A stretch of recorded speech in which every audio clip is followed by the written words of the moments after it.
premiere in a little while. But there's nothing more important than what we're doing right now, in my opinion. Today I'm signing a historic executive order to combat the scourge of addiction and substance abuse. Big deal in this country and probably in every country. We're calling it the Great American Recovery Initiative. I'm grateful to be joined by co-chairs of this sweeping new effort, Secretary of Health and Human Services, Robert F. Kennedy, Jr., and Senior Advisor to the White House Great American Recovery Initiative, Katherine Bergam. Thank you both very much. Thank you, Katherine. Thank you, sir. Thank you. Where's Bobby? Bobby? Hello, Bobby. Come here, give me a hand. I love Bobby. You're doing a great job, Katherine, right? Do we think so? Who's doing a better job, him or your husband? Maybe your husband. He's doing a good job. I'm just getting started, sir. They're both doing very well, and now you're going to do better than both of them. Thanks as well to Attorney General Pam Bondi, Secretary Doug Bergam, Secretary Scott Turner, Secretary Doug Collins, Special Envoy Steve Witkoff, who's got some pretty good news, Chief of Staff Susie Wiles, FDA Commissioner Dr. Marty McCary, NIH Director Dr. Jay Bhattacharya. Oh, I've gotten good at that, Jay. Administrator of the Centers for Medicare and Medicaid Services, Dr. Mehmet Oz, who's doing a fantastic job, and Director of the Office of National Drug Control Policy, Sarah Carter. I also want to introduce a great friend of mine who happened to be here, and he's very much committed to this. He knows how important it is for our country. He's built a tremendous American company. It's called WeatherTech. I guess you've seen the ads. I've seen the ads. I think they're great ads, but more importantly, it's a great product. David McNeil. David, congratulations on what you've done. It's incredible. Thank you, Mr. President. Thank you. Really great. And the president of WeatherTech, Ryan Granger. Ryan, congratulations. What a great job. They built an American company, and it's a thriving company, too, so with a great product. It's great to be here in America. You know, when I was in the private sector, I'd always buy the floor mats, but now that I'm president, I no longer have to buy floor mats. But you made a great floor mat, and you still do, and lots of other things. Many of those with me today have personally known the heartache of a loved one taken by drug or alcohol addiction. I do. Just like millions of American families, every year we lose an estimated 300,000 people to drug and alcohol abuse, and the real number is probably much, much higher than that. Thankfully, drug overdose deaths plummeted by 21% in the last year. We're working very hard on it. We've closed the southern border, seized over 47 million fentanyl pills and 10,000 pounds of fentanyl powder. That's a record, and I have formally designated Dr. And I'll tell you what, we have a group of doctors, some of them behind me, who have just been incredible, and they've really wanted this, designated the drug cartels as foreign terrorist organizations. And for some reason, they didn't want to do that until we came along, but they are indeed foreign terrorist organizations. With our action in the Gulf of America, that sounds so nice when I hear the Gulf of America. Drugs entering our country by sea are down 97%. So when you see the boats being hit, those boats kill on average 25,000 people a boat. So that's 25,000, I would assume mostly American lives, but lives are being saved. Now we're taking a bold action to help Americans struggling with all forms of addiction so they can get the help and the support that they need to free themselves from the horrible burden of dependency. The Great American Recovery Initiative will bring together federal, state, local, and private sector resources to support addiction, recovery, treatment, and prevention.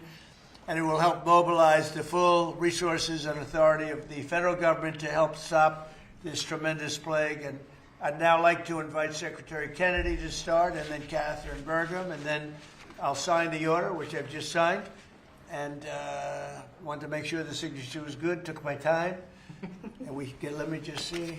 Pretty good, pretty good. Let's give it a 10, okay, Katherine? For Katherine. But I'd like Bobby to say a few words, and Katherine. Thank you very much, everybody. Please. Mr. President, thank you for your leadership, for signing an executive order that tells the truth about one of the greatest challenges that our country faces.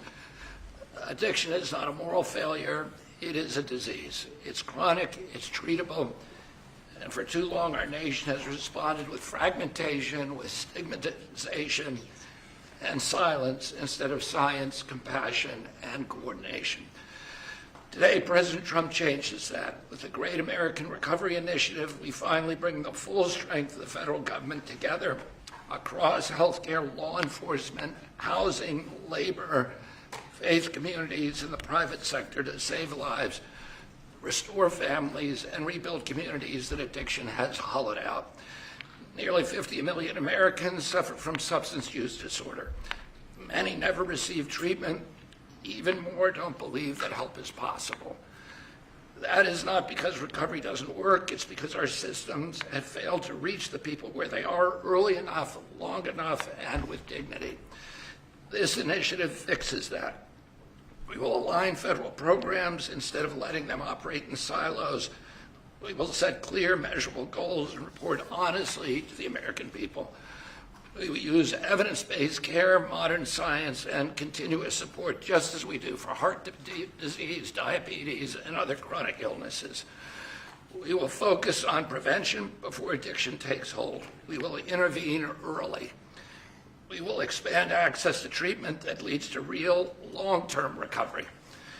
And we will support re-entry because recovery does not end when treatment ends.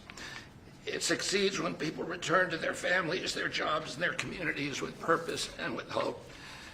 As co-chair of this initiative alongside of Katherine Bergam, whose leadership and commitment strengthens this work, I pledge urgency, accountability, and honesty. Katherine and I share the experience of having been addicted and long-term recovery. But almost everybody in this room and almost everybody in our country has been touched by addiction. Steve Witkoff, who is here, had an extraordinary son, Andrew, who was a superstar boy, a straight A student, an athlete, and a wonderful leader, and lost that son to addiction. President Trump has talked about his own family's struggle with addiction. All of us are touched. If it touches these people, it can hurt every American. And President Trump has often talked about, with compassion, about the families who lose children to this disease. 100,000 children a year until recently. Now it's about 76,000. Those families are devastated forever. And the cost to our country, not only in dollars, but in just the malaise and the despair that it imposes, is incalculable. We are going to listen to states, localities, frontline providers, and tribal nations. We will partner with communities and faith-based organizations. We will work with employers, clinicians, and recovery leaders who know what works on the ground. President Trump has already acted decisively, securing the border against deadly drugs, signing the Halt Fentanyl Act, strengthening treatment programs, expanding access to naloxone, medication-assisted treatments, and investing billions in prevention and recovery. This executive order builds on that record and accelerates it. Recovery is not a side issue, it's an economic issue, a workforce issue, a family issue, a national security issue. When Americans recover, communities grow stronger. When families heal, children thrive. And when we confront addiction with courage instead of complacency, we reclaim the promise of our country. This initiative is about life, it's about responsibility, and it's about building a great American recovery together.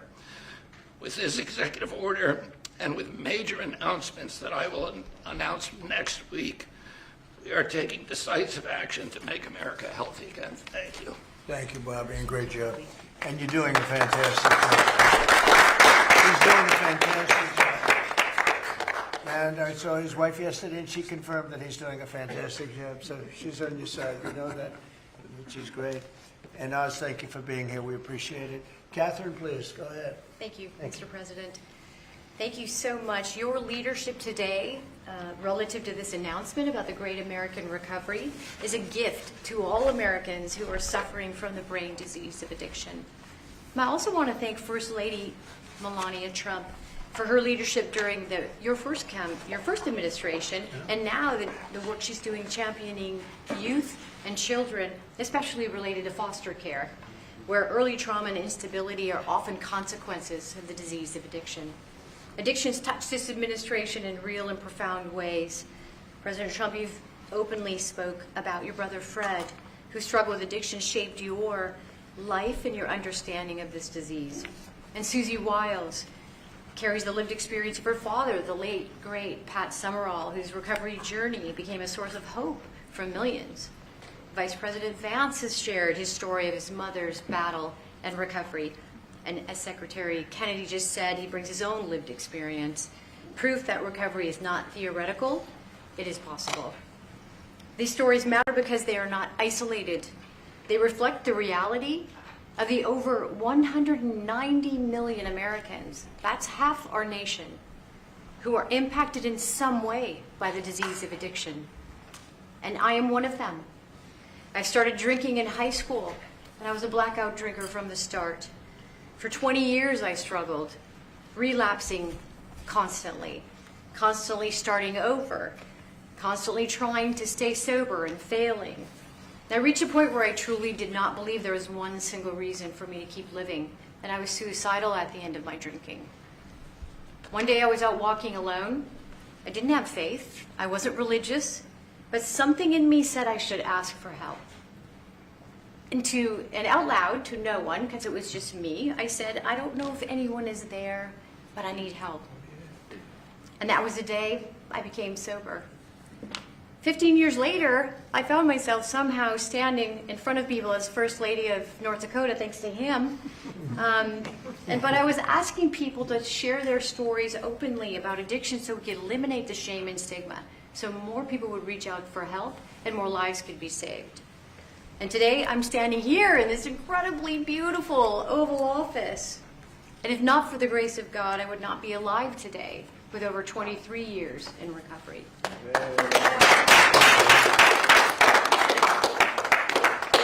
That's why I'm here, and my message is simple: never give up hope for recovery.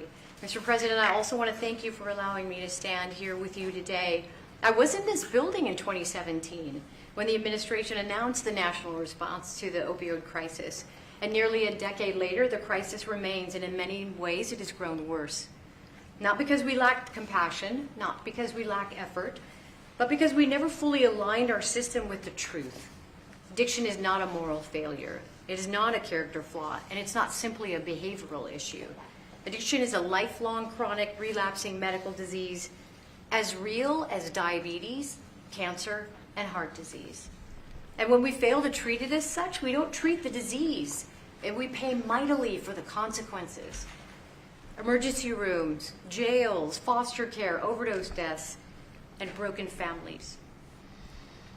The Great American Recovery changes that. This initiative represents a fundamental shift from reaction to prevention, from fragmentation to coordination, from stigma to science, from short-term fixes to long-term recovery. And for the first time, we're aligning federal leadership across health, justice, labor, housing, veterans, social services, the faith office, and education around one single shared truth.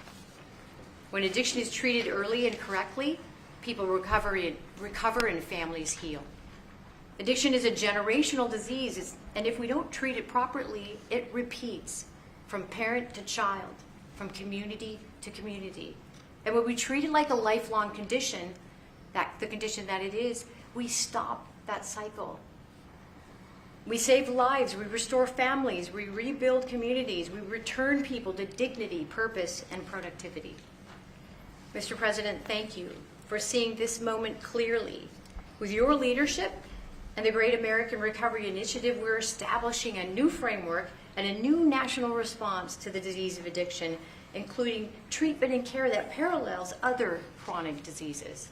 With this framework and treatment, recovery is not the exception, it is the expectation. Thank you. Thank you, darling.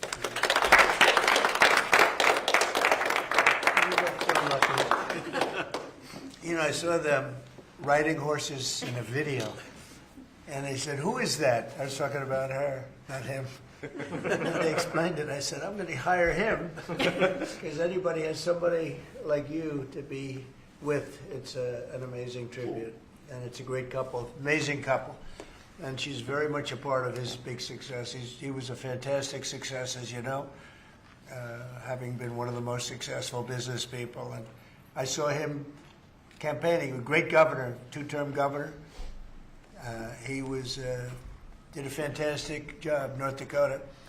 And he's done a great job. And I'll tell you what, Catherine's a very big part of it. I see it. It's just really one of the fantastic couples. So I appreciate it. What a beautiful job you've just done. And I'm going to give this to you, and you can figure out what you're going to do with Bobby, you know. But let's have a good picture of the two of them and everyone else. And I'd like to ask Steve Witkoff also to say a couple of words while we're finished, because he's a very special person who I knew very well, an incredible person. So if you don't mind, Steve, I'll ask you to do that in just a second, all right? Please, Bob.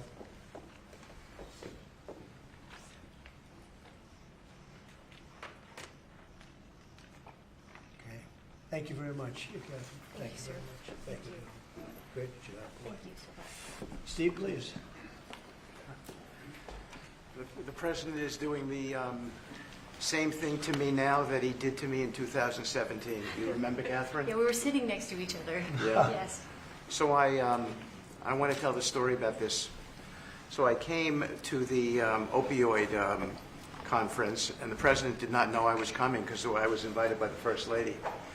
And he leaned over, saw me in the aisle, and he looked at me and he said, "Steve," and then he realized why I was there, because I had lost my son Andrew, and the president was an incredible friend when I lost him. I lived in his building at 502 Park Avenue, and I remember when him and the First Lady came, and I talked about this all the time. And so he took my hand, and he said to me, "Come on up to the stage and tell the world about your boy Andrew." And of course, that was, something that was really meaningful to me, but, and I got through it. And I talk about it all the time. I talked about it on the campaign trail and so forth. He is a very special man. And he's begun and led the fight against opioid addiction and alcoholism. And Catherine, I feel like we sort of bonded from that day. And it's just my blessing to work for you, sir. He's a special guy.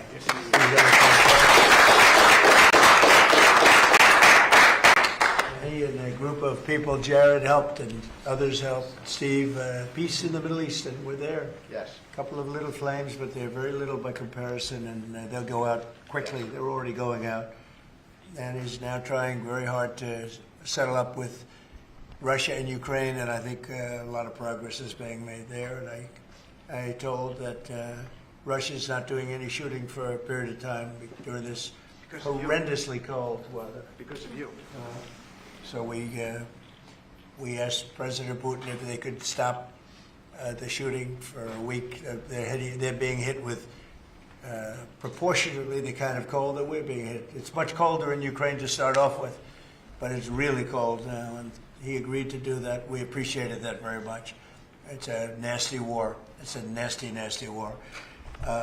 Would anybody else have anything to say? I can say that I am extremely late, but that's okay. Don't worry about me. Would anyone else have anything to say? Doug, you're doing a fantastic job, and we appreciate it. Marty, you are really something special. Everyone's talking about you. Every time, if I don't mention Marty, Bobby always mentions it. So we have a great team. Jay, great. Marty, great. Do you guys want to say something? Thank you. Thank you. Well, historically, with addiction, the entire society has always been reactionary, and that's been the story of healthcare. But at the FDA, we are looking into incredible cutting-edge therapeutics, and we are being proactive, giving them vouchers when we see something that's promising to get an approval as quick as weeks in an era of a 10 to 12-year approval time.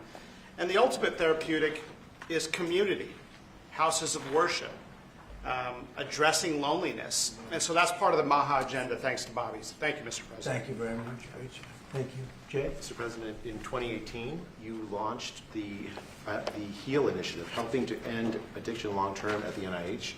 It's paid fruit.